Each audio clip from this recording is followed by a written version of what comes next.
And there's intimacy on the radio, and there's naturalness on the radio that can never be replicated on TV. The marvelous resurgence of radio as a political force in this country. News-related radio programming is evolving. There's a huge hole in our dialogue that can be filled by the synthesis of traditional radio and the freedom that comes from a live podcast. You're about to experience Cowboy State Politics live. Here we go.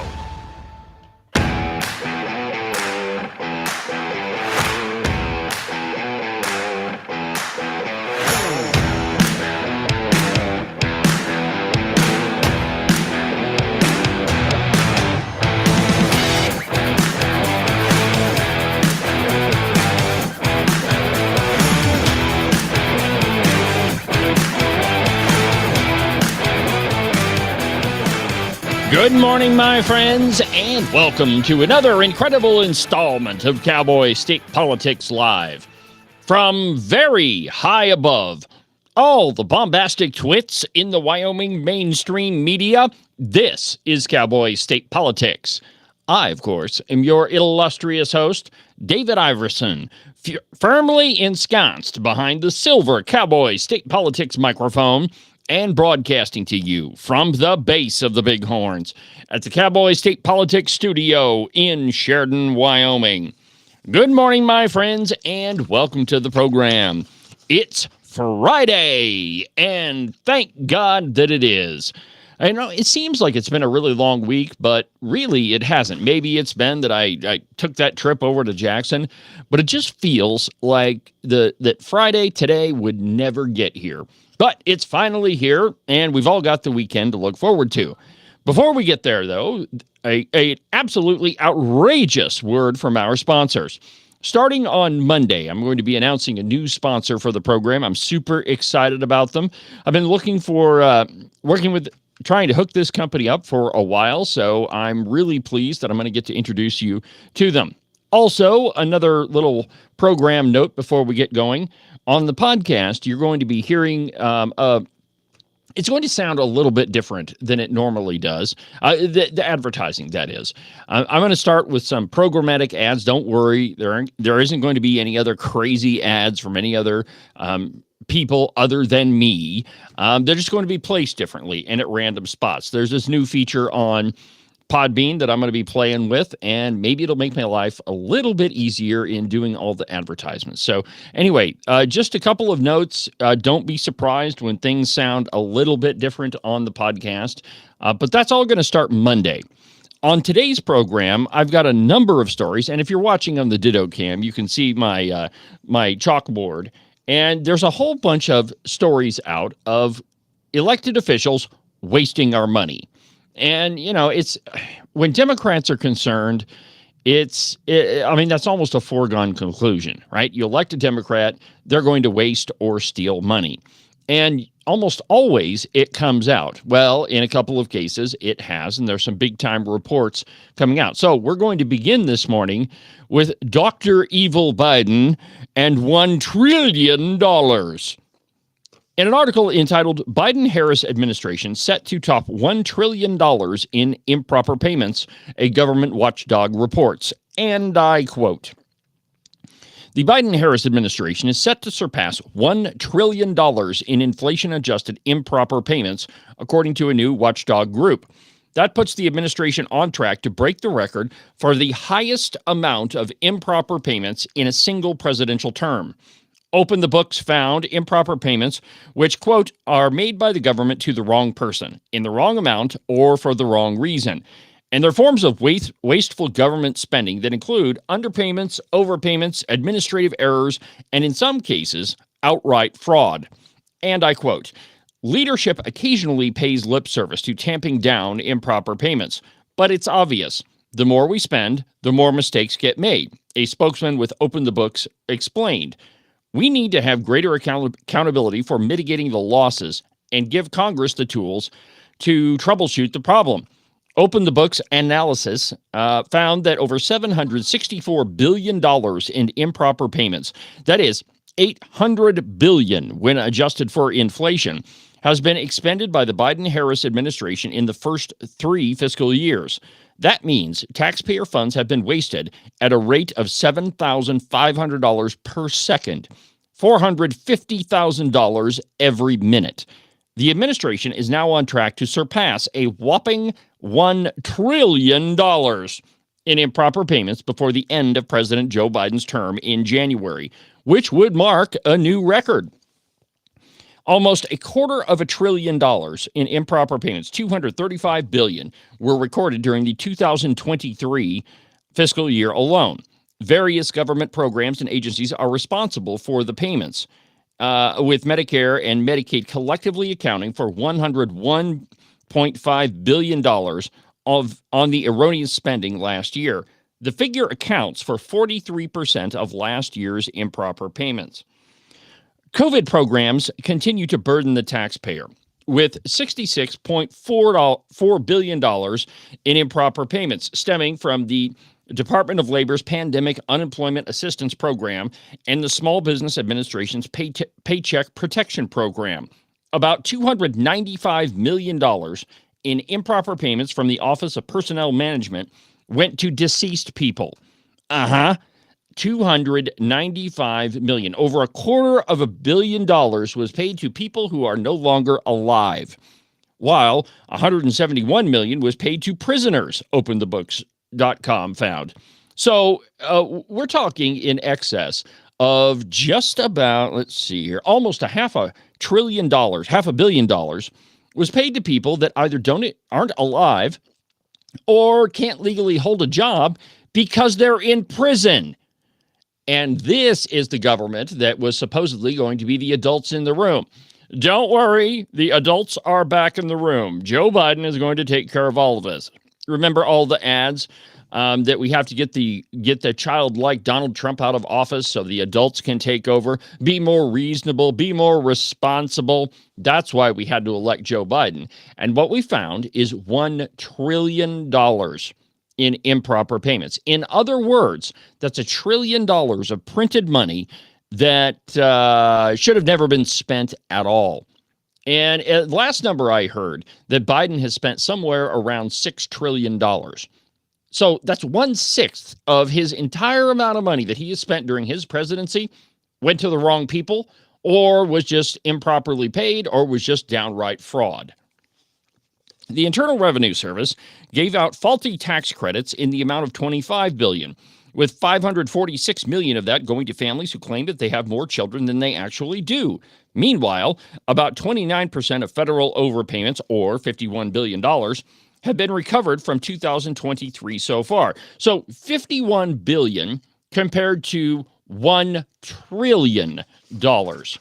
Quote, "We fund the Pentagon for a full year on less than what the Biden administration is on track to have misspent," a spokesman for Open the Books told the Daily Wire.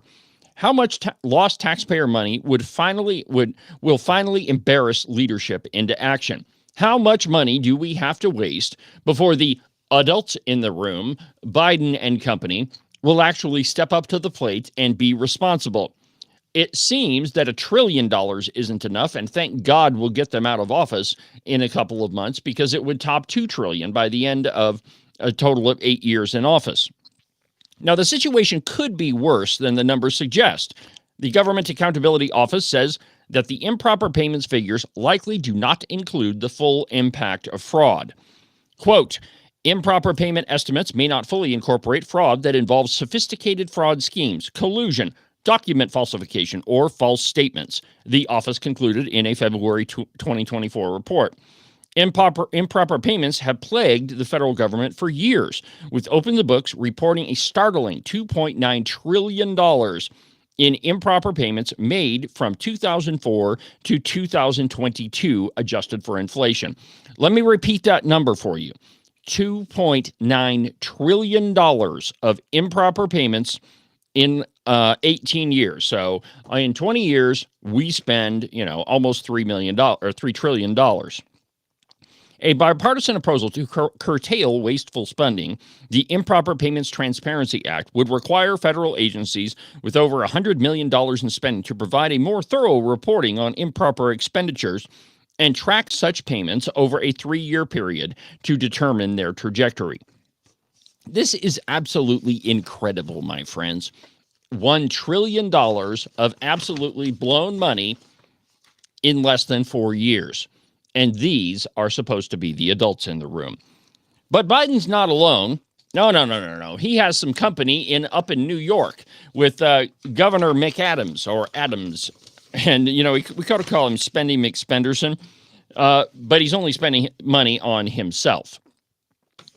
And, the article in the New York Post is actually really long and goes through a lot of Adams' spending. But the article is entitled, Historic Federal Indictment Against Adams Claims He Fraudulently Got $10 Million in Public Funds, $123,000 in free luxury travel.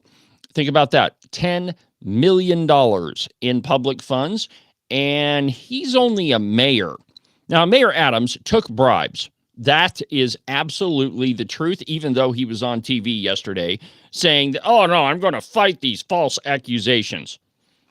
Well, I don't know. False accusations might be $5,000 or $10,000, not $10 million. The truth is, he took bribes, including $123,000 in free flights and other ritzy perks from foreign nationals in exchange for favors, including, and according to, a bombshell federal indictment unsealed in Manhattan by prosecutors on Thursday.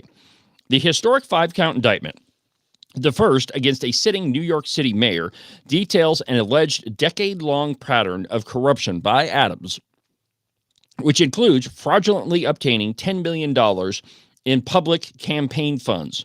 The historic 5-count indictment came amid revelations that the mayor was indicted by a grand jury on conspiracy, wire fraud, and bribery charges amid the long-running federal probe. In 2014, Eric Adams, the defendant, became Brooklyn Borough president. Thereafter, for nearly a decade, Adams sought and accepted improper valuable benefits, such as luxury international travel, including from wealthy foreign business people and at least one Turkish government official seeking to gain influence over him. Now, the indictment, it's 57 pages long, and it reads like a Hollywood movie, my friends. As Adams' prominence and power grew, his foreign national benefactors sought to cash in on their corrupt relationships with him, particularly when, in 2021, it became clear that Adams would become New York City's mayor.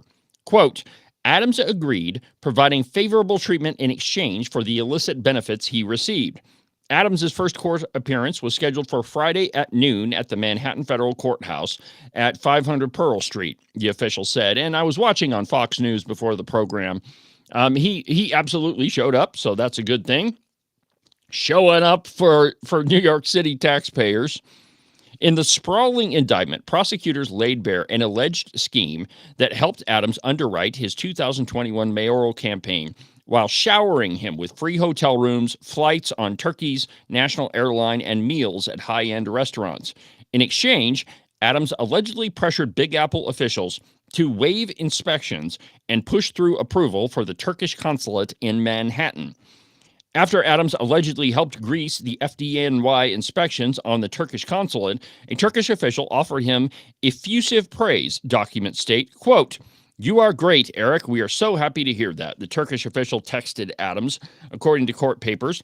"You are a true friend to Turkey." As part of the scheme, prosecutors alleged that Adams accepted straw donations facilitated by senior officials within the Turkish diplomatic establishment in exchange for him and his companions getting free or discounted flights to far-flung destinations such as France, China, Sri Lanka, India, Hungary, and Turkey. He's accused of accepting tens of thousands of dollars in free flights from a Turkish airline while he was Brooklyn Borough president, the indictment charges. At one point, Adams also allegedly paid $600 to stay 2 nights at a luxury suite at the St. Regis Hotel in Istanbul, well below the actual cost of $7,000 a night.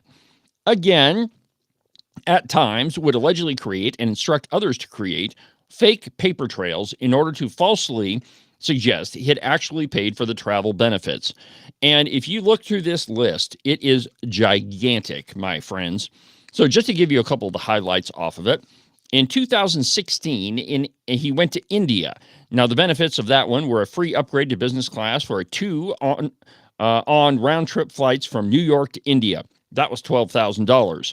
To France, Turkey, and China. That one was $40,000 plus. 2017, he went to China. That was free tickets, $16,000.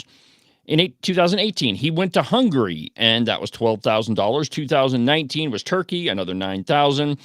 2021, Turkey solicited and accepted, but then canceled a trip.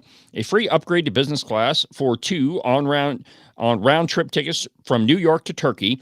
Free or steeply discounted luxury hotel and resort stays, transportation, entertainment, and meals. And that was in excess of $21,000.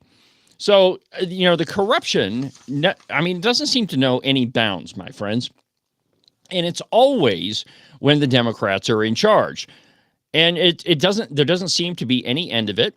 If you elect a Democrat, you know that you're going to find corruption at one place or another. I'll read you more of this when we come back from the break.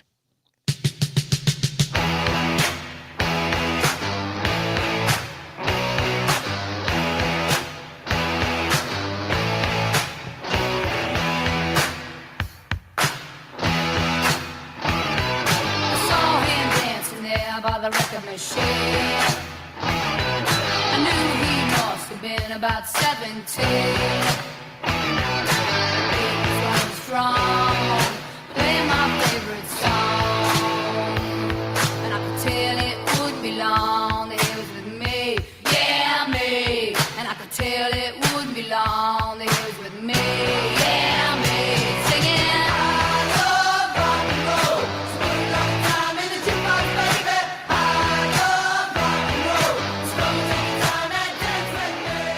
You are listening to Cowboy State Politics Live on the Independence Network. You're not going to find a selection of better news, entertainment, and commentary than right here on the Independence Network, with great voices like Joey Carenti from Just Blame Joey, Ken Pendergraft from The Ramble Room, Tom Kelly from Wide Right Turn, and the lovely Christine from The Hair Affair. And of course, my program, Cowboy State Politics, Wyoming's most listened to political program. Also, don't forget to check out the articles section at the website, independencenetwork.us. It's loaded with op-eds, commentary, and news from all around the Cowboy State. You can listen to the Cowboy State Politics podcast anywhere that you get your podcasts. iHeartRadio, iTunes, TuneIn, really any of them will work. But the easiest place is just to go to the website, cowboystatepolitics.com. There you can find all of the shows, as well as any of the articles that I might bring up during the course of a program. That way, if your name is Joe Biden and you can't remember if you had your pudding today, well, I probably can't help you with that, but I can definitely tell you why you should have never ran for president. And now, back to our program.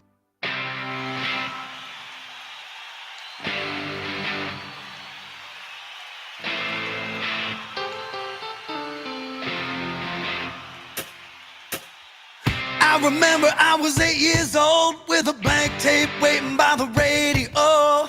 Come on, man, play it back in black. I wanna play it back on repeat. I remember Panama City, long nights with a girl named Christy. She took me down to the Paradise City, then up on Cripple Creek. Still something about a guitar cranked up, head banging to the beat of the bass drum. Still something about a sold-out show in the second row with your girl on your shoulder. Still something about raising a cold beer when the lights go down and the crowd cheers. From Delta Soul to Abbey Road, sweet child to sweet home. Still something about rock and roll, rock and roll. Still something about rock and roll, rock and roll, rock and roll. I saw a journey in the big no dancing, no lip syncing. I tell you this, don't fight the feeling. Welcome back to the program, my friends. David Iverson, Cowboy State Politics Live on the Independence Network, on Facebook, on Twitter, on YouTube. The Cowboy State Politics Podcast. I, my friends, am everywhere. Not quite omnipresent, but definitely everywhere where you need to get your conservative news and opinion in the Cowboy State. Before the break, we were talking about Mayor McAdams, Dr. Evil Adams, up in New York, and how he's been raking in lavish benefits from wealthy overseas business people and government officials, most notably from Turkey. Now, back to the article. There's a great exchange in here where the U.S. attorney mentions the charges. And here's what he has to say. U.S. Attorney for the Southern District of New York, Damian Williams, told in a news conference Thursday that Adams had a duty to disclose gifts that he received, but he kept the public in the dark year after year. Now, just about any public official, whether it be a mayor or a state representative or a congressperson, has some sort of disclosure laws. I know representatives to the Wyoming State Senate and the State House, they have to fill out a small disclosure form, even though I would argue that it is at the very least just a check the box type of thing. It's not extensive, and I would argue that most representatives and senators don't even really list all of their financial entanglements, because if they did, most of them would have to vote conflict most of the time. So, even though it's just sort of a check the box type of thing, the disclosures are still there. Now, mayors, at least in small towns in Wyoming, I don't know that there's any financial disclosures that they're supposed to fill out, but I think at the very least, you should tell your voters what you're involved in. In Cowboy State Politics, even when I do an interview with somebody who's a sponsor to the program, I make it clear that they're sponsoring the program, so take that all into account. Now, one of those, on Monday, I'm going to do an interview. It won't be on the program until probably Wednesday, but I'm going to do an interview with our new sponsor. Sorry, not telling you who it is yet. And we're going to have a long, maybe not a super long, but a 10, 15-minute conversation.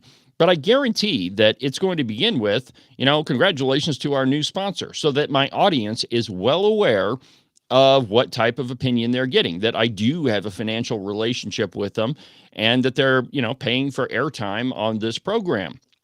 So financial disclosures are important. It's about being honest with your constituents, whether they be your radio audience or if they're your political constituents. It doesn't matter. You need to be honest with them. And this Adams guy, and, I would say maybe not a majority, but a large number of people in elective office are not honest with their constituents. I'll give you one Wyoming example really quick. When Jarrett Olson first ran for office, he and his wife Danny were not living very high off the hog. He gets elected, and then within a couple of years, he's able to buy a $900,000 lake house on Bear Lake in Utah. $900,000.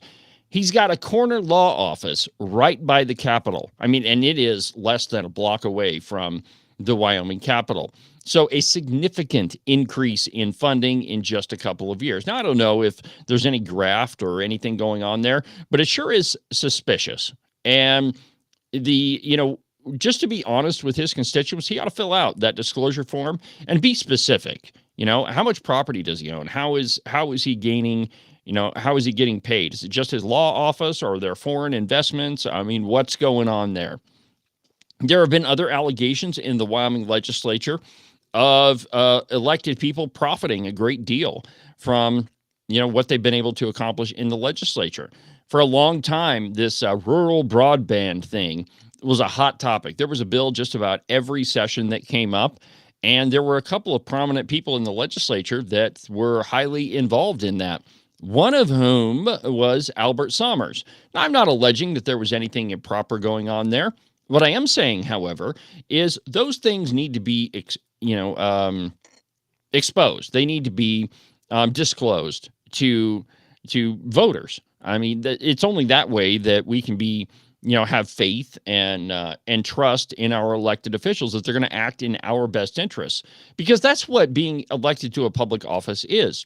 You are acting in the best interests of your constituents. You're representing them down at the legislature. So they need to know what you're involved in so they know when you have a conflict. And that's another thing that really fries me. There are a lot of education bills that happen in the legislature, and there's a lot of people that are involved in Wyoming education that have been elected. But rarely do you hear any of them vote conflict on a teacher raise or on something that has to do with teacher pensions or anything like that. Rarely do you have somebody stand up and say, you know what, I've got a conflict. I'm not voting on this. It doesn't happen very often, but it should. If politicians were at the very least honest, they would disclose all of those things. So back to the article here. So the U.S. attorney, he says that Adams kept everybody in the dark. Quote, in total, Adams is facing 5 criminal charges, including conspiracy to commit wire fraud, solicitation of a contribution by a foreign national, and bribery. He faces up to 45 years in prison if convicted on all counts. Adams, for his part, has denied any wrongdoing, insisting Thursday that he has no plans to resign and will fight these outrageous charges. Quote, from here, my attorneys will take care of the case so that I can take care of the city, he said at a news conference outside Gracie Mansion soon after the indictment was made public. It is an unfortunate day, and it's a painful day, but inside all of that is a day when we can finally reveal why for 10 months I've gone through this. And I look forward to defending myself. Sure you do, Mayor Adams. Sure you do. But it's just another example of a Democrat who can't keep their hands out of the cookie jar. Probably the most prominent politician to go down recently was Senator Menendez. When his house was raided, there were gold bars found. Now, he claimed, of course, that he and his wife they have an affinity for gold, and they prefer to keep some of their assets that way. I'm sure. That's why his safe deposit boxes and his safe at his house was packed full of the stuff. There's a long history of Menendez being involved in some pretty shady stuff. He's been indicted a couple different times, and now he's even, had to resign from the Senate. So where there's a Democrat concerned, there's probably corruption there. Well, let's see here. We're almost at the bottom of the hour, so let's go ahead and take another break, and then we'll continue with the program. Pray help from above, because in the midnight hour, she cried more. With a rebel yell, she cried more. In the midnight hour, babe, more. With a rebel yell, more.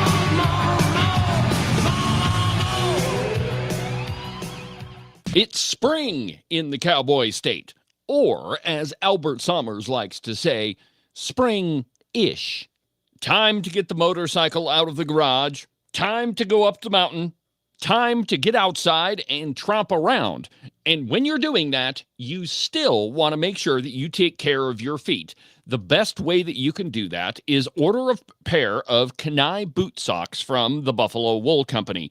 I know, your mama always told you that wool socks are only to be worn during the winter. But times have changed, my friends. The Kenai boot socks from the Buffalo Wool Company will not only keep your feet nice and toasty warm, they'll keep them cool and dry in the summer. Trust me, these are the most incredible socks that you're ever going to put on your feet. To get you a pair, go to their website, thebuffalowoolco.com. You're definitely not going to be disappointed. Wyoming is one of the most sought-after places to live. There's a lot of people that want to move to our great state. And if you're thinking about selling your house to one of them, you need a real estate agent that you can trust. That agent is Rebecca Bextel at Compass Real Estate. She's lived in Jackson for almost 20 years and has her fingers on the pulse of the real estate market. Last year, she sold almost $25 million worth of property. So if you're thinking of buying or selling, give Rebecca a call. Her phone number is 307-699-3519. I've never felt the freedom like I do. I feel stronger every day, don't you? Well, I can show you how. I knew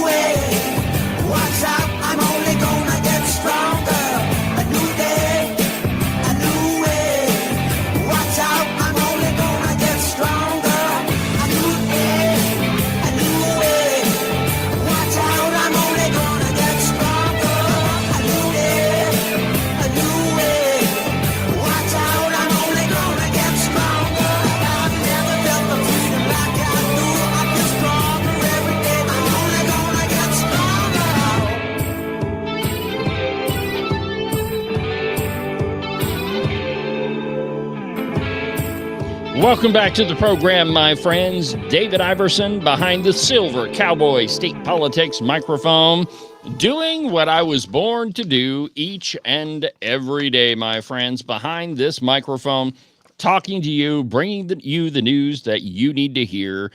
Wyoming's conservative voice. Now, here's an interesting article for you, my friends. Democrats are always trying to get their hands on your guns. We talk about that a lot on the program. And, you know, it's just one of those things, man, where Democrats are involved and they have any chance whatsoever, they're going to try to come for your guns. And in Michigan, now they're using your kids. So in the next segment, things that go boom. That's great. That's what I'm gonna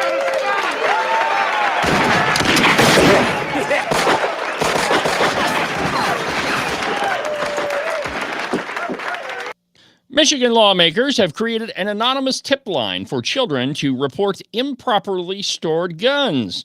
Now, this is something that all socialists do. They make sure that they get your kids involved to inform against you. It's happened with every socialist regime, most notably in the big communist regimes, Russia, the fascists in Germany. That was a big thing, getting kids to inform on their parents. And what they do, and you can kind of see the beginnings of this here in the United States, getting kids away from their parents. It was not that long ago that Tate Mullen, the Satanist lobbyist that I told you about on the podcast last week, he showed a movie that advocated that the school needs to be in charge of your children from 2 years old on. Yep. Give them over to the school and they will take care of them. Now, the eventual result of that is the state becomes the parent instead of you. So when they need the kids to inform against you, well, that's an easy one. Hey, kids, if your parents are doing something wrong, you should tell on them. Remember, see something, say something. Well, in Michigan now, lawmakers are trying to convince kids to inform about improperly stored guns. And this is from the Daily Wire. And I quote, "Children in Michigan will soon be able to anonymously report their parents and other adults for, quote, improperly stored firearms that are accessible to a minor. A new tip line was part of an amendment to House Bill 5503, a supplemental K-12 budget that passed the Michigan legislature on Wednesday. The Midwesterner reported a new gun storage law went into effect in Michigan earlier this year, requiring gun owners to keep unattended weapons unloaded and locked with a locking device or stored in a locked box or container if it is reasonably known that a minor is likely to be present on the premises. A new provision, which is part of a supplemental spending bill, allocates $1 million for the tip line for the 2024-2025 school year. This provision also requires that educational materials on how to properly store firearms be sent to school officials. The spending bill easily passed the Democratic-controlled state House, but was a closer vote in the state Senate, which is also controlled by Democrats. Republican senators refused to give the bill a two-thirds vote, meaning the bill will not become law until the first quarter of next year. The Detroit Free Press reported. Some Republican lawmakers blasted the tip line provision in the bill, with State Senator Thomas Albert calling it a tattletale provision, and State Senator John Damoose arguing that it is designed to enforce Democrats' gun control agenda.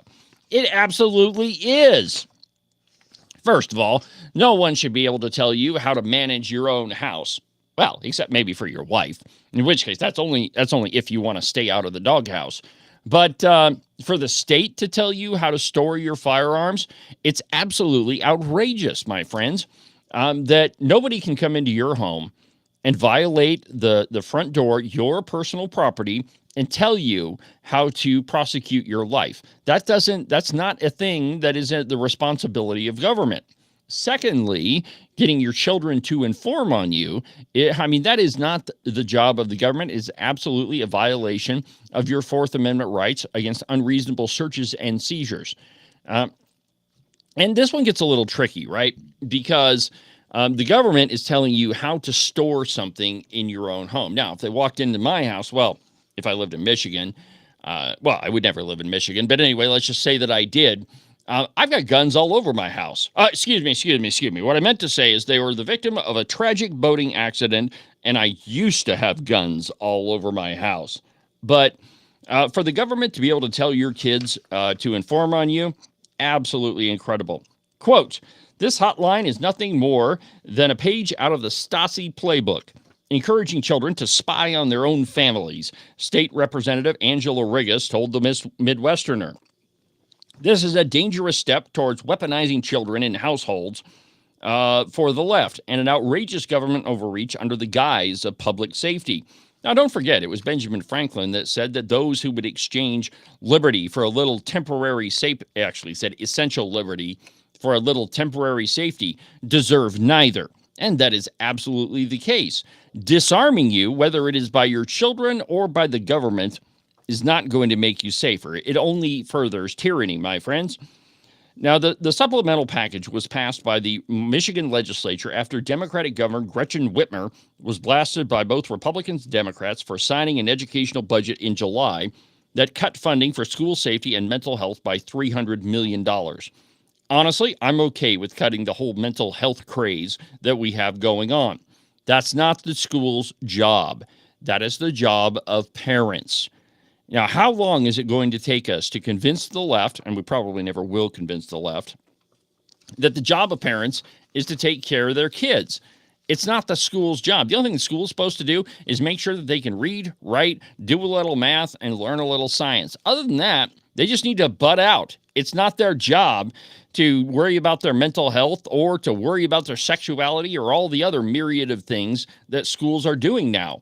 Now, this amendment that we're talking about was inserted into the conference committee report of the Michigan School Aid Bill. So they slipped in a gun control measure, and the RAT amendment, I guess that's a good description of it because that's what they're trying to turn your kids into a bill that had nothing to do with firearms. Now, fortunately, in Wyoming, that's not possible. I guess it could be possible, but there are rules against it. Wyoming has what they call the single subject rule. That means it's one bill, one subject, and anything that is not germane to that subject line cannot be in the bill. So fortunately, it would be a really long shot for anybody to insert anything like this into a Wyoming bill. Not to say that the Democrats wouldn't try.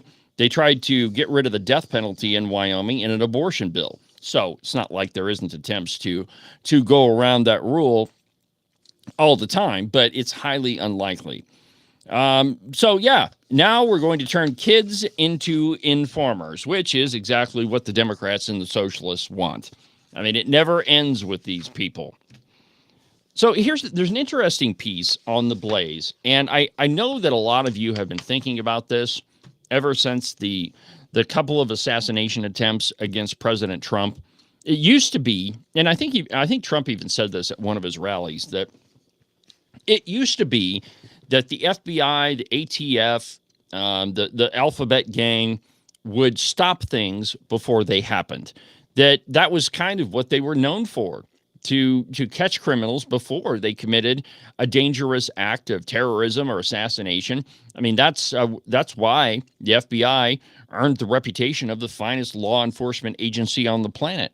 But now it seems that they're only able to react to threats, and it doesn't matter how much technology they have, how much surveillance ability they have. They just can't stop anybody.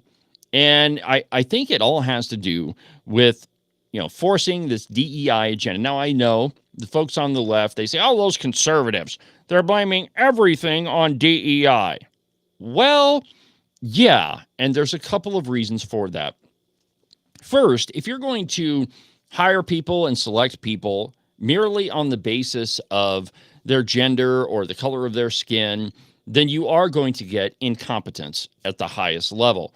If you're just going to say, well, the next Supreme Court justice I nominate is going to be a black woman, well, I mean, you may very well get a black woman in Ketanji Brown Jackson, but that doesn't mean that you're going to get a quality jurist, because you're only selecting somebody based on attributes that have nothing to do with their skill. And that filters down through all agencies. Since Biden and Harris took over, I can't tell you how many agencies I've read about that have some sort of DEI policy, that there has to be diversity in all levels of government. And they've tried to push that at the private sector, that your board of directors has to have, racial diversity and gender diversity and all of that, regardless of somebody's qualifications. It used to be that you would hire the most effective and the most talented and the most skilled person for whatever position you're trying to fill, but it seems that we're not doing that now. Well, the result of DEI policies is that you get incompetence.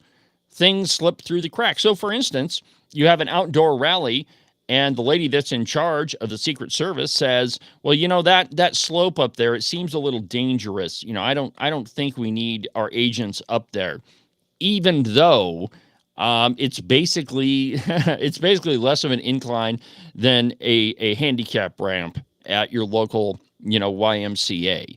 But that's what you get when you have incompetence at the top. Now, this piece that's on the Blaze, it's entitled, "He Was on Our Radar. What good is the FBI's radar if threats continue to slip by?"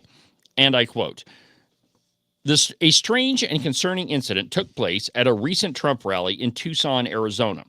About 20 attendees experienced mysterious symptoms, such as blurred vision and facial swelling shortly after the event. While we don't know yet what caused this, some speculate that it could have been a chemical attack. Given the political violence over the last couple of years, many are questioning whether this was another instance of Democrats and the media inciting violence against Trump supporters.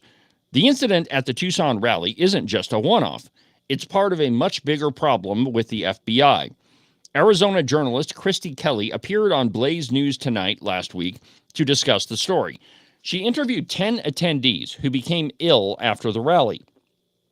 Every person reported that the event seemed perfectly fine, but about 20 or 30 minutes after leaving, they began experiencing alarming symptoms: stinging noses, blurred vision, and redness around their eyes. Many ended up in emergency rooms, and some were diagnosed with bilateral ocular chemical burns. That's not some minor irritation. We're talking about chemical burns in their eyes. While doctors initially suggested the symptoms could be from extreme lighting or an airborne irritant, the diagnoses point to something more severe. Though both the event center and local law enforcement were notified, neither the venue nor the Tucson police have issued a statement about the possible chemical exposure. Thankfully, the Trump campaign is investigating to find out what really happened. But the silence from officials is deafening, raising the question, does anyone even care anymore? Now, this incident really isn't just another one-off. It's part of a much bigger problem. Again, now I've been talking about this on the Blaze for a long time. How many times have we heard from the FBI after a mass shooting or assassination attempt that the suspect was on our radar? Now, that's comforting, wouldn't you say? Especially since all these people on your radar seem to go forward with their crimes. Think about this guy named Rule down in Florida. He had been in Florida for at least a couple of days. He had been traveling around the world. He was known to the media. He did interviews on, I think it was CNN, trying to recruit fighters for the Ukraine-Russia war. He was able to fly from Hawaii all the way to Europe with only $64 in his bank account. How was he able to do that? Who was financing? Who paid for the plane tickets? How did he get from Hawaii to Florida? Which I don't know if I need to remind you of this or not, but that's a heck of a long ways, and it's a really expensive plane ticket. That's just part of it, though. When he got to Florida, he was able to get his hands on a rifle with no serial number. So somebody had ground the serial number off. Now, he certainly didn't travel with that gun. And if he did, we've got a lot more problems than just him flying around the world on $64. So he didn't fly with the weapon because it was illegal. He was a felon, and that would mean he was a felon in the possession of a firearm. He was at the golf course for over 12 hours before Trump went out and played golf that Sunday, which means that he was out there in a place that the Secret Service should have swept hours before the golf outing. But he was able to do it. Now, why is it that this guy named Rule or Rao Rule, whatever his last name is, criminal, will suffice from here on out. So how did all of those things happen while he was still on the FBI's radar? Now, what exactly does it mean to be on the FBI's radar? Does that mean people are watching you? Does that mean they're charting your financial transactions? Does that mean they're following you? Well, obviously, it couldn't mean any of those things, or this Rule guy wouldn't have been able to do any of those. He wouldn't have been able to even get to Florida because the FBI would have been flagging him. Not to mention his son, who just got arrested for child pornography. Certainly, he would have been on the FBI's radar as well. So what good does it do if somebody like Rule is on the radar of the FBI and they're not able to prevent him from doing what it is that he's doing? Not to mention, he left a manifesto behind. Why is it that the FBI didn't know anything about that until after the whole incident? You see, my friends, we pay a tremendous amount of money for law enforcement in this country, and specifically to the FBI, and yet they're not able to catch any of these people until after they commit their crimes. Similarly, all of these school shootings that happen, you would think with the amount of money that we dump into mental health, both at the federal and the state and the local level, that we would be able to find some of these people that are a danger to the community. You would think there would be an intervention somewhere to prevent them, from walking into a school with a gun. But just like Rule, we're not able to do that anymore. And I contend that it all goes back to DEI policies, that no longer are we hiring people that are skilled in their respective areas. Rather, we're hiring them just because they're a woman, or because they're black, or because they're a man, or because they're Hispanic. That's got to be one of the main reasons why. There's only very few reasons why the FBI could fail at this magnitude, but they continue to do so. Page 2. Quote, "Now, I'm not here to spin conspiracy theories, but let's talk about conspiracy facts.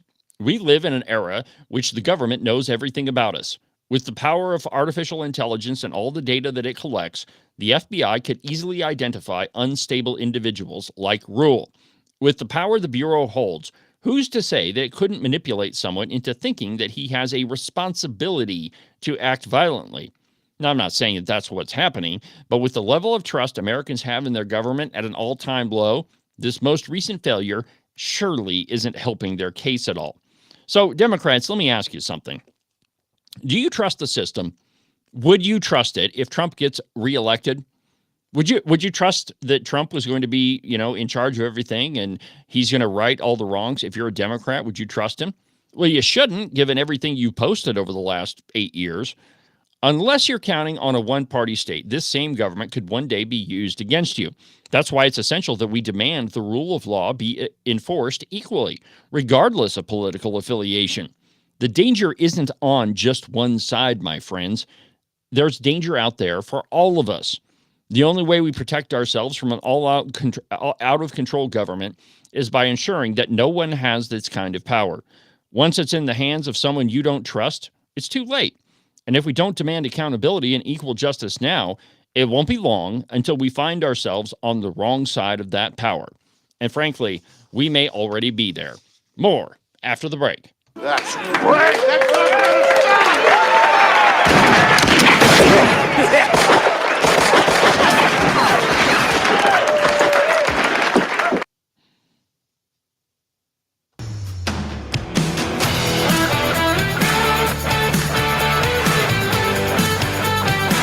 You can listen to Cowboy State Politics live every Monday through Friday at 9 a.m. on the Independence Network. You're not going to find a better source of news, entertainment, and commentary than on Cowboy State Politics Live. The program you're listening to right now. And frankly, why would you want to look anywhere else anyway? Let's be honest, only a liberal redcoat commie would do that. And if you want to listen to my podcast, you can find it at cowboystatepolitics.com or anywhere that you get your podcasts. iHeartRadio, iTunes, TuneIn, really any of them will work. But the easiest way is just to go to the website, cowboystatepolitics.com. There you can find all of the shows, as well as any of the articles that I might bring up during the course of a program. If your name is Sleepy Joe Biden and you can't remember if you put socks on this morning or not, well, I can't really help you with that, but I can definitely tell you why you should have never ran for president of the United States. And now, back to the program.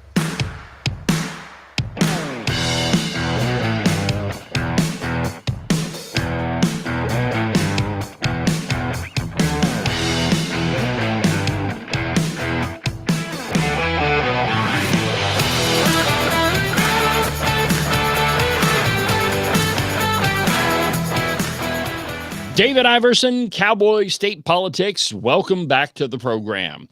Now, I suppose that all of you noticed that Kamala Harris finally gave her first sit-down interview. Aren't we all so proud? Now, Donald Trump, I can't tell you how many interviews he's done on network TV, on podcasts, you name it. That guy has been everywhere, but not Kamala Harris. And there's probably a couple of good reasons why. It's difficult for her to string two sentences together. Often on this program, we play what I had intended to be the Kamala Harris gaff reel, but it ended up being way too long for a gaff reel because she says stuff like this. Of the awkward laugh and bumbling diplomacy. Have a look at her at an event to promote electrifying school buses. So here's the thing. Who doesn't love a yellow school bus, right? Can you raise your hand if you love a yellow school bus, right?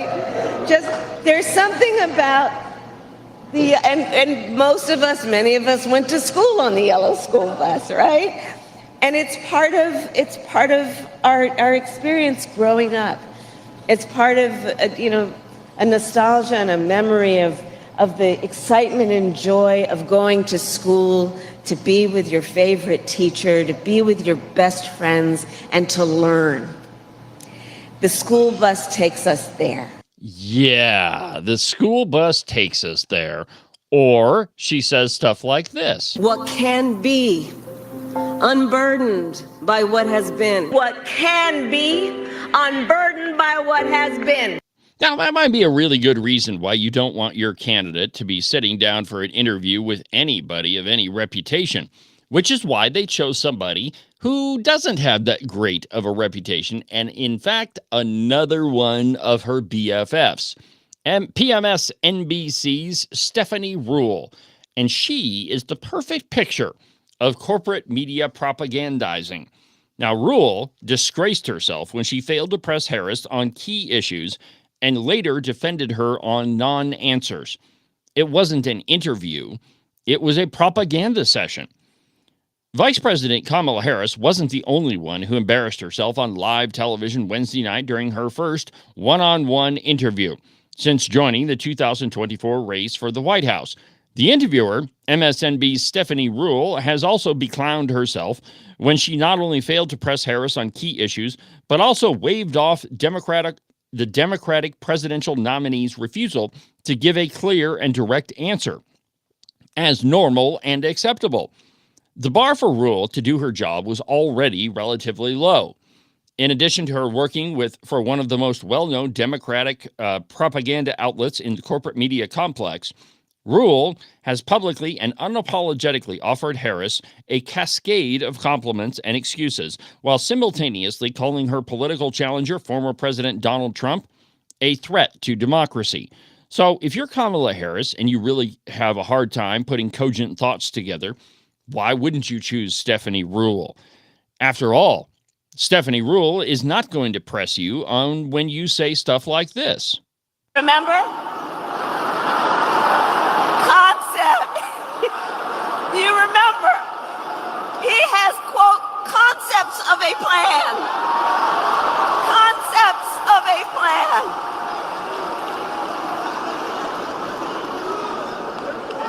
I mean, we're 54 days from this election. Concepts of a plan. Which means no actual plan. When we talk about bringing down prices and making life more affordable for people, what are one or two specific things you have in mind for that?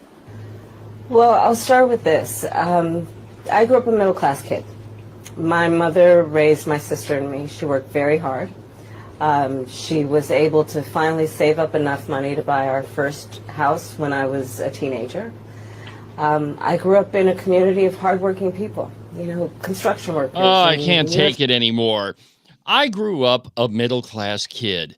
Well, first of all, that's not even an answer to the question, and that's the only thing that comes to your mind when you're asked a direct question like, what are you going to do to make the lives of Americans better? And she says, well, I grew up a middle-class kid. On the morning show, I told you the example from the Babylon Bee that Cain explains to God what happened to Abel by saying, well, I grew up a middle-class kid. Now, while that's satire, it's actually pretty accurate because that's the only response that Kamala Harris has that she can give to anybody that asks her a question.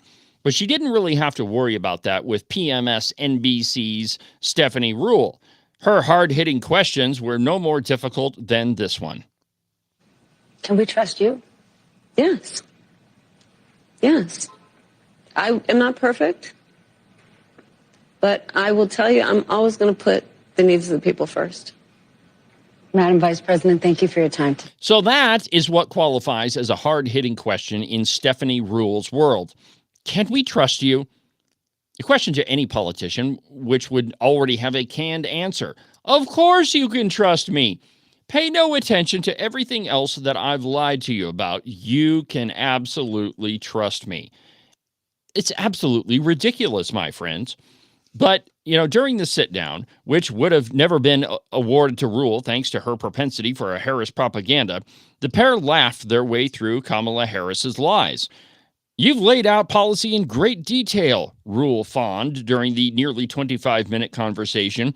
Ruhle took Harris's talking points, like when she accused Trump of being, quote, not very serious about he thinks about some of these issues, as gospel, proudly regurgitating them as she segued between questions. His plan is not serious when you lay it out like that, Ruhle said. Now, of course, Ruhle didn't press Kamala Harris on any of this. In fact, she accepted without hesitation Harris's insistence that she worked at McDonald's, a claim that has absolutely been proven false, despite reporting suggesting that her all-American anecdote only came into play during her first presidential run in 2019. Ruhle likely thought that asking Harris one semi-decent question about the border invasion, a topic that ranks among the majority of U.S. voters' top concerns during this election, it would have given her credibility. Instead, it only showed voters how many times Ruhle squandered her opportunity to ask Harris hard-hitting questions that any respectable journalist would have asked. But she replaced them with nothing burgers like, can we trust you? Now, there's no doubt that Ruhle's treatment of Harris before and during their discussion paved the way for PMS NBC to praise Harris for her, quote, working-class street credibility, her ability to needle Trump subtly, her attempt to blame Trump for the dire economic conditions created by the Biden administration, and Kamala Harris, and her penchant for feeding paranoia that women have reason to fear the Trump presidency. It was not an interview with Stephanie Ruhle. It was not a friendly conversation. It was a Stephanie Ruhle love fest. And that is pretty much what we have received from the mainstream media. Not to mention that Kamala Harris apparently is afraid of microphones. Something at Cowboy State Politics that you don't have to worry about. Well, we've burned up another busy broadcast week on the program, my friends. Have a good weekend. Don't forget about the Cowboy State Politics podcast that's going to drop tomorrow. I've got a great episode planned. But for now, from the base of the Bighorns at the Cowboy State Politics studio, I'm David Iverson, and this is Cowboy State Politics.